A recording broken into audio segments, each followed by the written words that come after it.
Right now, you exist somewhere on a ladder. You know it. Everyone knows it. It has rungs you can name from memory: broke, comfortable, rich, and rungs so high up that the people standing on them aren't really people to you anymore, just names attached to numbers. Tonight, you're going to climb the whole thing, every level, from your first empty wallet to $100 billion.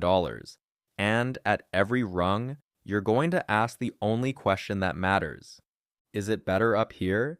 Because here's the uncomfortable secret the ladder hides: the view changes at every level, but so do you.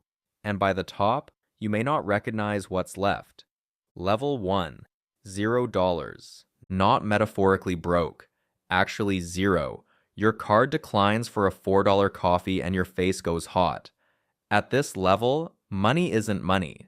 It's time, measured in dread. Rent is due in 9 days. Your phone bill autopays in 4. You know the exact date of every danger because your brain has no choice. Researchers call this the scarcity mindset, and studies led by economist Mullainathan at Harvard found that financial scarcity consumes so much mental bandwidth that it measurably lowers cognitive performance, the equivalent of losing a full night of sleep. Being broke doesn't just feel exhausting, it literally taxes your intelligence, right when you need it most to escape. At this level, you don't dream about yachts. You dream about a number in your account that means nothing can surprise you. Hold that dream. Watch what happens to it. Level 2, $41,000 a year. This is the median individual income, give or take, and it's the level most people on the ladder actually live on. The dread quiets mostly. You can absorb a flat tire. You cannot absorb a transmission. You live one large appliance away from the level below you, and you know it, so a low hum of vigilance never fully shuts off. Here, money is a thermostat. You're not cold anymore. You're also never quite warm. And here's where the ladder plays its first trick on you. From this rung, you can see level 3. Their car is newer. Their vacations have flights in them. And a story forms quietly in your head, the most expensive sentence in the English language. If I just earned a little more, I'd finally relax. Everyone on this rung says it. Climb and find out. Level 3, $127,000 a year. Congratulations. You've crossed the line that, according to the famous 2010 Princeton study by Daniel Kahneman and Angus-Deaton, marks where day-to-day emotional well-being stops rising with income somewhere around $75,000 adjusted upward since. Later research by Matthew Killingsworth complicated the cutoff, but the core finding survived. Past this zone, more money stops fixing your days. Do you feel fixed? Look around your level. The flat tire is nothing now. The transmission is annoying, not fatal. You were right, the dread is gone. But notice what replaced it. Your apartment became a starter home. Your vacations grew flights, then resorts. Your friends are suddenly people who also earn this much, and one of them just redid their kitchen. The vigilance didn't die. It rebranded. Psychologists call it lifestyle inflation, and its cruelest feature is that it's invisible from the inside.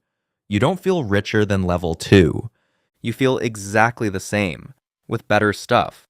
So, the sentence returns: if I just earned a little more. Level 4, $1.4 million.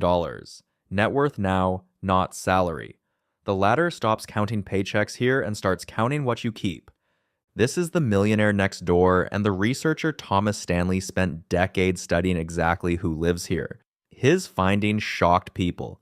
The typical millionaire drives a used car, lives in a normal neighborhood, and became wealthy through decades of boring, invisible saving. The flashy spenders you assumed were on this rung, most were below it, financing the costume. Something real does change here.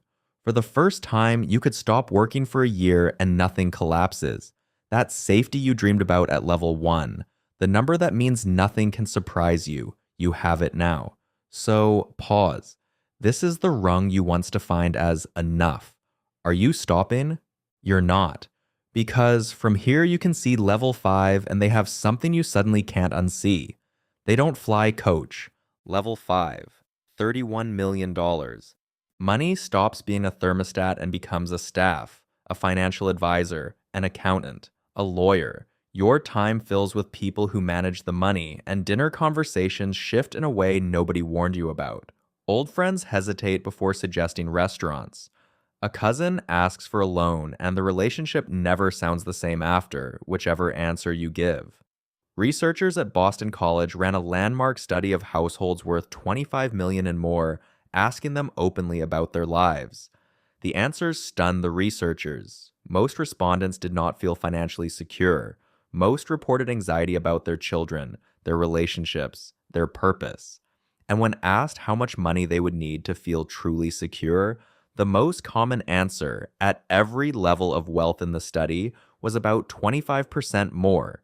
25% more, at 31 million. Read that twice, then look down at level 1, where you swore a few $1,000s of cushion would end all fear forever.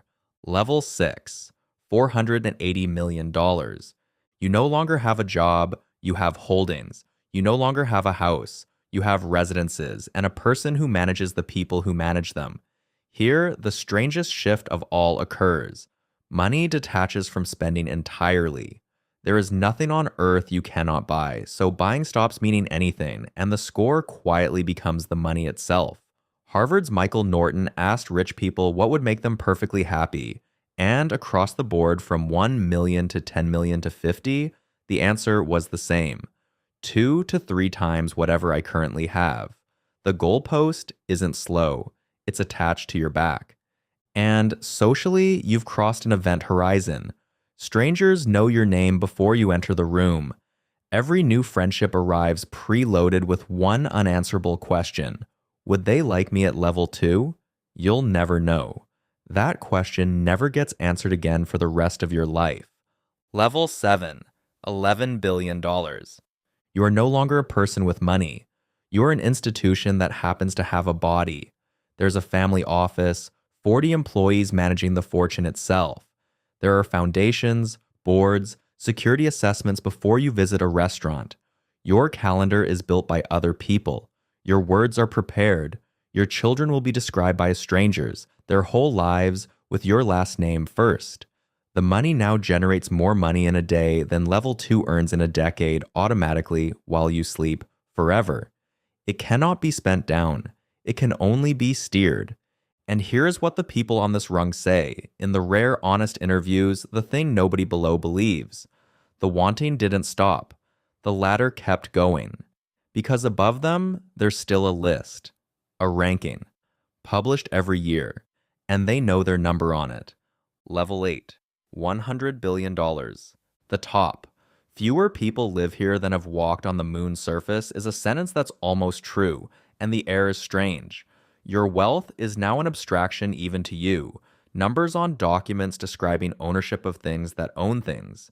You could give away $1 million every single day, starting today, and die of old age richer than you are right now, because the fortune grows faster than you can pour it out. You have reached the only rung with nothing above it. So, the question from the bottom of the ladder, is it better up here? The honest answer, assembled from every study along the climb, is this. The first few rungs, the climb out of dread, out of the scarcity tax, into safety, that part is real. That part is enormous. Nothing else on the ladder compares to the difference between level 1 and level 3. Everything above that bought convenience, then staff, then distance, then a number on a list. The days, the actual Tuesday afternoons of your life, stopped improving long, long ago. You just couldn't feel the rung you were standing on, because you were always looking at the next one. The ladder's real trick was never the climbing. It was the looking up.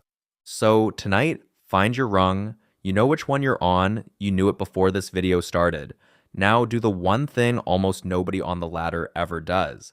Look down at the level you used to be on, the one where the current you was the dream. You're standing on somebody's enough. Right now, you exist somewhere on a ladder. That part hasn't changed, and it never will. But the people who win this game were never the ones who reached the top. They were the ones who, at some rung along the way, looked at the view, recognized it as the one they'd been climbing toward, and did the unthinkable. They let go of the next rung, and just stood there, rich.